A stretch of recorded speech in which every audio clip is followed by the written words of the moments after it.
আল্লাহ পাক রব্বুল আলামিন বলে দিয়েছেন, ওই ব্যক্তির রমজানের, ওই ব্যক্তি সিয়ামের আমার কোনো প্রয়োজন নেই। সে রোজা রাখুক বা না রাখুক, এতে করে আমার কোনো কিছু আসে যায় না। যে ব্যক্তি রোজা রাখলো অথচ রোজা রেখে অহেতুক কথা, অহেতুক কাজ সে পরিহার করতে পারলো না। রোজা রাখলো, আগের মতো মোবাইলের মধ্যে সে গান শুনলো। রোজা রাখলো, আগের মতো সে হারাম উপার্জন করলো। রোজা রাখা অবস্থায় আগের মতো সে সুদ ঘুষের সাথে জড়িয়ে গেল। তাহলে আল্লাহ পাক রব্বুল আলামিন বলেন, ওই ব্যক্তির রোজা আমার কোনো আসে যায় না, তার রোজার আমার কোনো রকমের প্রয়োজন নেই। আমি যে বলেছি যে রোজা আমার জন্য আর এই প্রতিদিন আমি নিজ হাতে দিব, ওই ব্যক্তির রোজার জন্য আমি বলি নাই, বরং ওই ব্যক্তির রোজার কোনো প্রয়োজন আমার কাছে নেই। নবী আলাইহিস সালাতু ওয়াস সালাম আরো হাদিসের মধ্যে বলেন, সহিহ ইবনে হিব্বানের মধ্যে একটা হাদিস এসেছে, নবীজি বলেন যে একদিন রাত্রে আমি ঘুমিয়েছিলাম। আমি ঘুমন্ত অবস্থায় দেখলাম যে দুইজন লোক এসে আমাকে আমার দুই বাহুতে ধরে আমার ঘর থেকে নিয়ে বের হয়ে গেল এবং একটি পাহাড়ের তলদেশে আমাকে দাঁড় করালো। আমাকে বলা হলো যে আপনি এই পাহাড়ের উপরে উঠুন। আমি দেখলাম যে পাহাড়টা অনেক দুর্গম, অনেক কাঁটাযুক্ত, সেই পাহাড়ে ওঠা আমার পক্ষে সম্ভব না। তখন সেই দুই ব্যক্তি আমাকে সেই পাহাড়ে ওঠার জন্য আমাকে সহযোগিতা করলো। আমি যখন পাহাড়ে উঠতেছিলাম, আমি দেখলাম যে বিকট আওয়াজ শুনতে পাইলাম আমার কানে। আমি ওই দুই ব্যক্তিকে জিজ্ঞাসা করলাম যে, হে আমার ভাইয়েরা, আমি যে বিকট আওয়াজগুলো শুনতে পাচ্ছি, এটা কিসের আওয়াজ?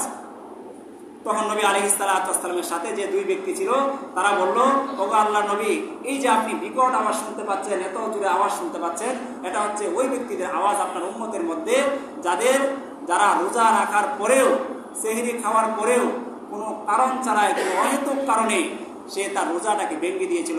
তাদেরকে জাহান্নামের মধ্যে শাস্তির সম্মুখীন করা হচ্ছে, ফেরেশতারা তাদেরকে শাস্তি দিচ্ছে, আর সেই শাস্তির আঘাতে ওই সমস্ত জাহান্নামীরা চিৎকার করছে, আর আপনি সেই আওয়াজটাকে আপনার কানে শুনতে পাচ্ছেন। নাউযুবিল্লাহ।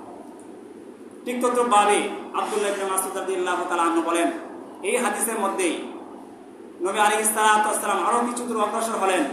উনি দেখতে পেলেন যে একদল লোককে তাদের পা গুলাকে উপরে নিয়ে মাথাটাকে নিচের দিকে ঝুলিয়ে দিয়ে শাস্তি দেওয়া হচ্ছে। তাদের গাল গোলাকে এরকম করাত দিয়ে কাটা হচ্ছে এবং তাদের গাল গোলা এরকম সেই রক্তে রঞ্জিত হয়ে যাচ্ছে এবং অজরে রক্ত ঝরছে। নবী আলাইহিস সালাতু ওয়াস সালাম জিজ্ঞাসা করলেন যে এদেরকে এরকম শাস্তি কেন দেওয়া হচ্ছে?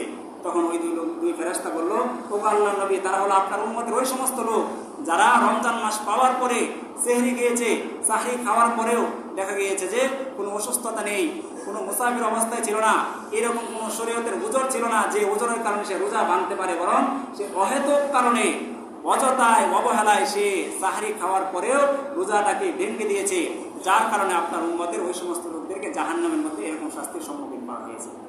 নবীজি বলেন, ও আমার উম্মতেরা, যারা সাহরি খাওয়ার পরে রোজা ভেঙে দেওয়ার কারণে এরকম শাস্তির সম্মুখীন হয়, এখন তোমরা আন্দাজ করে নাও যারা সম্পূর্ণরূপে সাহরি তো খায় না, রোজাও রাখে না, তাদের শাস্তি কিরকম হতে পারে।